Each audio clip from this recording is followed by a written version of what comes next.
You are absolutely, positively not going to believe this story, but I need you to trust me.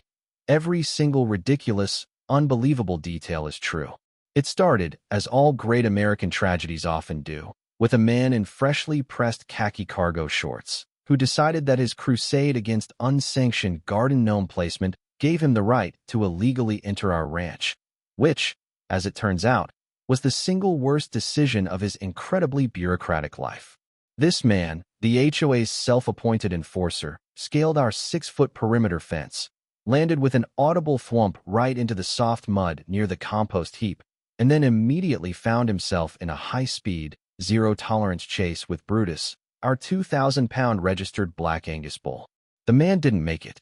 He just vanished, literally evaporated into the dense redwood grove at the edge of our property line. And I swear, I hadn't even had my first shot of espresso. That, in essence, is the garbled, completely unhinged summary I delivered to the 911 dispatcher at precisely 6:14 that Tuesday morning. I was standing there, shivering in my ridiculous, bunny-eared fuzzy socks, holding a cast-iron skillet still hosting the faint, greasy memory of scrambled eggs, trying to explain that no, this was not a prank. And yes, our bull does, in fact, lack a sense of humor. I told her, "Ma'am, Brutus is a creature of deep, elemental conviction, and he views unauthorized human ingress as an affront to bovine sovereignty." I'm pretty sure she thought I was drunk. I hung up on her. I had to. Because as soon as I ended that call, I walked 3 steps and found the first, terrible clue near the weeping willows, and I knew instantly that my cozy little life on Willow Creek Lane had just been sucked into a vortex of very strange, very serious suburban crime. You see, our slice of life was always a juxtaposition. We had the acreage, the paddocks, the small herd. We were the wild, messy frontier. But we were bordered by Crestwood Heights, the pinnacle of hyper-manicured, Stepford Wives-level community living. Their grass was a specific shade of neon green. The neighborhood sprinklers didn't just sprinkle. They hissed in military synchronization, every drop precisely accounted for. Our nearest neighbor, the one who meticulously measured the angle of his roof shingles, was already out at 6 a.m. that morning, blowing imaginary lint off his perfectly polished driveway. And then there was Franklin, the fine man Vance. Oh, Franklin. He was the epitome of small-scale tyranny. He carried that clipboard like a holy relic, had business cards printed on thick, embossed cardstock despite his job being strictly volunteer, and insisted on wearing those terrible, wraparound polarized sunglasses everywhere, even indoors, even in the shade. He called himself the community standards advocate, but his true calling was the meticulous, almost sexual obsession with penalizing perfection. 2 weeks before, he had fined us $250, not because of weeds, mind you, but because the shadow cast by our barn vent extended 3/4 of an inch past the permitted structure line at solar noon. He was relentless, a man whose entire sense of self-worth was tied up in enforcing rules that no rational human being had ever agreed to. At 6:07 a.m., our kitchen security feed captured the whole preposterous ballet. Franklin was crouched by our side fence, glancing left and right with the frantic energy of a raccoon considering a bank robbery. Then, without fanfare, without warning, he gripped the top rail and vaulted himself over. He landed with that thwomp, right next to the muddy depression that marks Brutus's favorite sunbathing and, yes, relieving spot. I almost screamed.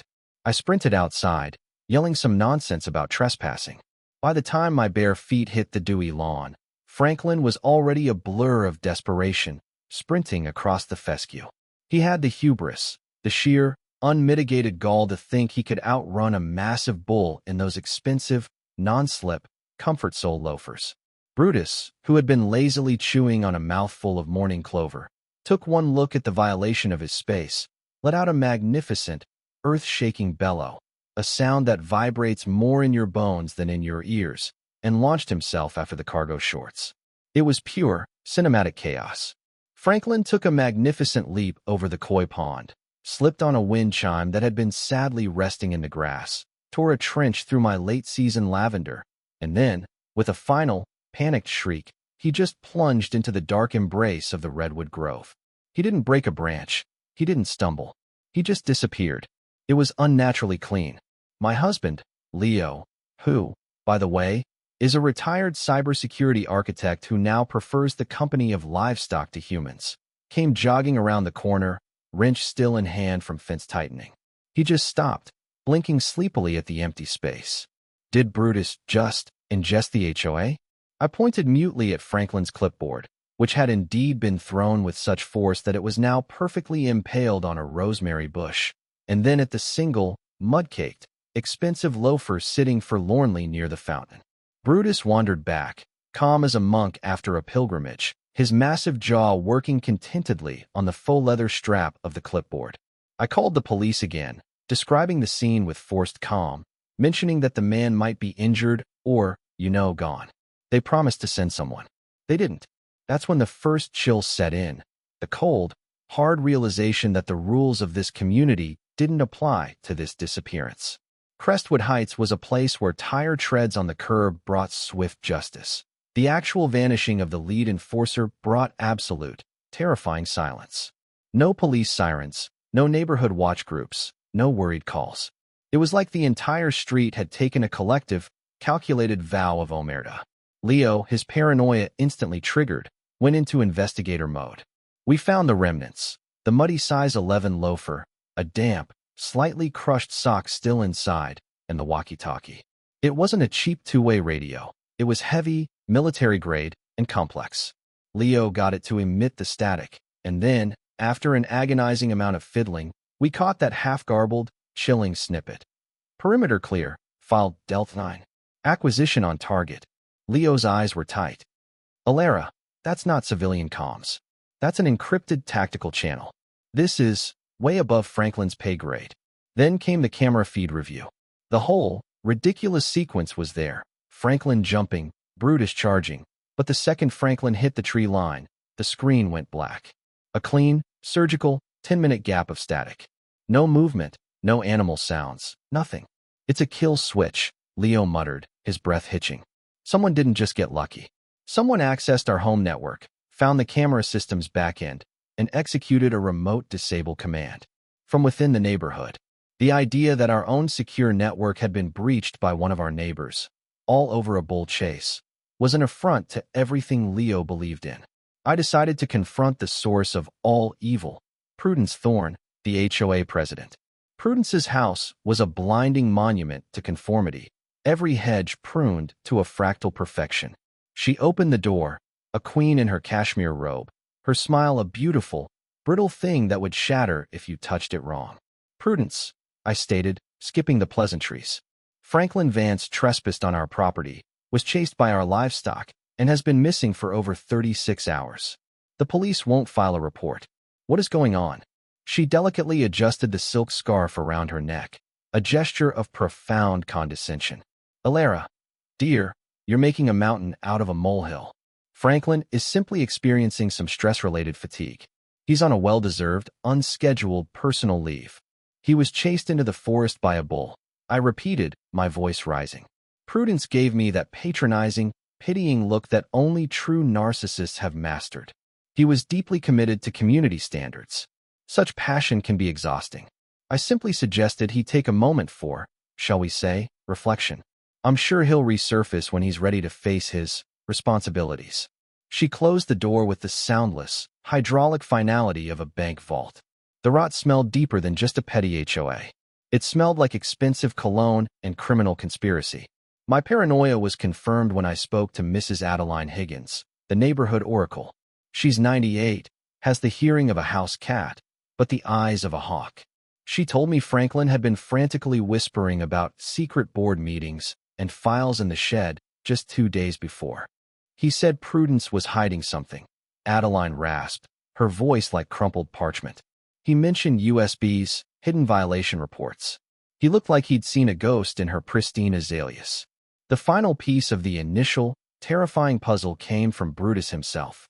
Late that evening, still obsessed with the compost pile, he dug furiously, his snout deep in the rotting leaves, and pulled out a damp, tattered HOA newsletter. Wrapped around it was a handwritten, half-ripped note. It read, "They know about the buyouts. Prudence is scrubbing the digital files. North Sector scans tomorrow. Move fast. It was dated 3 days prior. Leo's face was grim as he read it. Buyouts. Buyouts means property. This isn't about regulations, Alara. This is about real estate and power.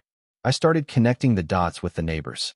Angela Monroe, a sweet, quiet woman who cultivated perfect heirloom squash, confirmed my fears. He was building a list, she confided, her hands trembling. He told me Prudence uses the escalating fines, the ones that are impossible to pay, to force people into default. Then, she buys up the properties through a shell corporation called Clearview Properties, flips them, and profits. It's never been about the weeds. It's about control and who gets to live here. The night after that revelation, my breath caught in my throat. At 1:16 a.m., I saw her, Prudence Thorne, slipping out of her house, dressed in a beige trench coat and gardening gloves, clutching a thick manila folder, heading toward Angela's fence line. Leo grabbed the binoculars. She's leaving something. Probably not cookies. In the morning, the folder was gone, but the seed of distrust had been planted. Leo, using his old cybersecurity skills, cross-referenced the property history of all the recent foreclosure sales in Crestwood Heights. Every single one was now owned by a mysterious entity called Clearview Properties, registered out of state, and who signed the compliance waivers for every single one of those foreclosure sales. Prudence Thorne, as both the HOA president and a designated witness for the sale. We knew we had to go inside the sanctum. We needed the proof. The HOA conveniently announced a spontaneous yard excellence audit, Prudence's thin excuse to roam and spy. It was our window. As the audit crew paraded down the street, Leo and I slipped through Prudence's back gate. The lock was simple enough for Leo to bypass in seconds. Inside her immaculate garage, which smelled overwhelmingly of lemon cleaner and latent aggression, we found it. A heavy, locked filing cabinet, hidden behind the organic lawn fertilizer. Leo, muttering about kindergarten-level encryption, cracked the digital keypad in under a minute. What we found wasn't just files. It was a blueprint for suburban conquest.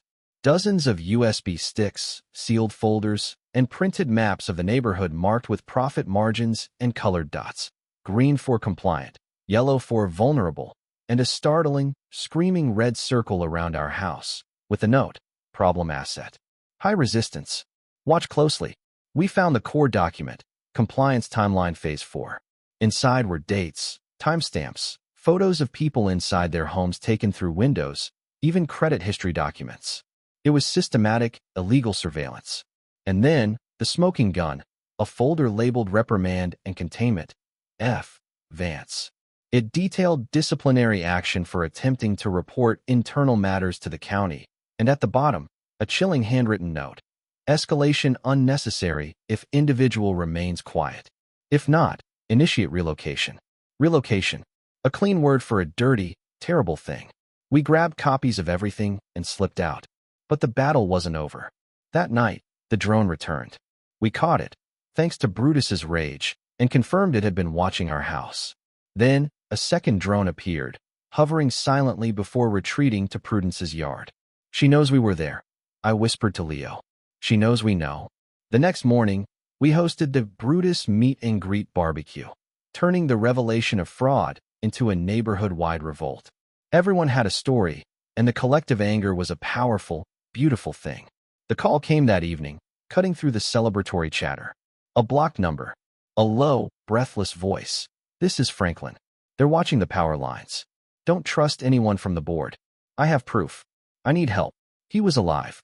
Detective Reese Morgan showed up the next day, her expression cool but intensely focused.